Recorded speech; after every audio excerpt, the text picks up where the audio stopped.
welcome to your first workout for February, courtesy of Take Eating Back.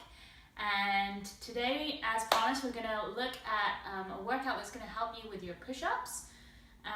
If you already have push-ups though, I'm going to show you the full version of these movements, and then I'm going to give modifications for people who are still progressing to the perfect push-up. So I've got 4 easy movements for you to do today that you can do easily at home. You don't need any equipment. If you have a mat, great, but if you just have some carpet or some squishy floor underneath you, then that would be great. So to start, we're going to have crab toe touches. That's what I call them anyway. And this is what it looks like.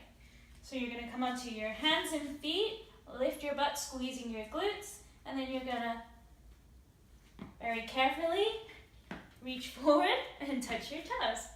And you're going to do 20 reps of these. Okay, so if you find that a little too challenging, what I want you to do is just come up into this static hold position here, really squeezing your triceps, squeezing your glutes hard. And this is going to really help target those triceps and shoulders to help with your push-ups.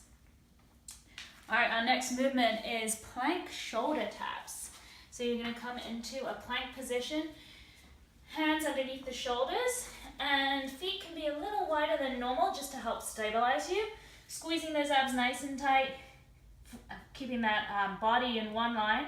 You're going to slowly lift your hand up and touch the alternate shoulder, or opposite shoulder, I should say. So you can see I'm keeping my hips very still, nice and square to the floor. I'm not rotating my body open like this and losing that core stability there. If that's a little too challenging for you, then your modification is going to be plank up. So you're going to start on your forearms. Elbows are going to be just slightly behind the shoulders there. Squeezing your butt nice and tight. You're going to push yourself up onto your hands, assuming the top of your push-up position, that high plank.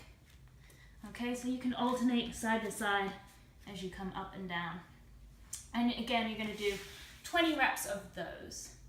Our third movement is going to be a 45-second plank hold. So assuming that top of your push-up position, feet nice and close together on your toes, wrist creases underneath your shoulders, and just forming that nice long line with your body. Keep everything squeezing nice and tight.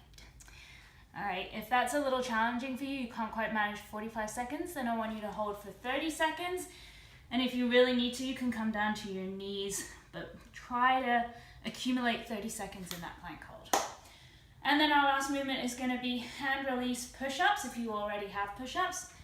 So this is what it's going to look like. Okay, making sure your chest comes all the way to the ground and that you release those hands from the ground.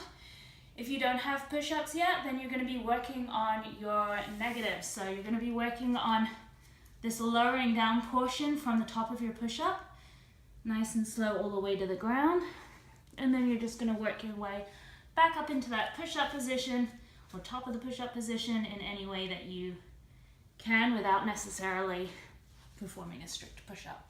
Feel free to use an ab mat underneath your chest if you can't quite manage getting all the way down to the ground, or use a cushion. Also, I highly recommend counting to about 3 to 5 seconds on the way down, just to give yourself a little bit of a tempo and really try to control that movement on the way down. And do 10 reps of those. And you're going to repeat those 4 movements for 3 rounds.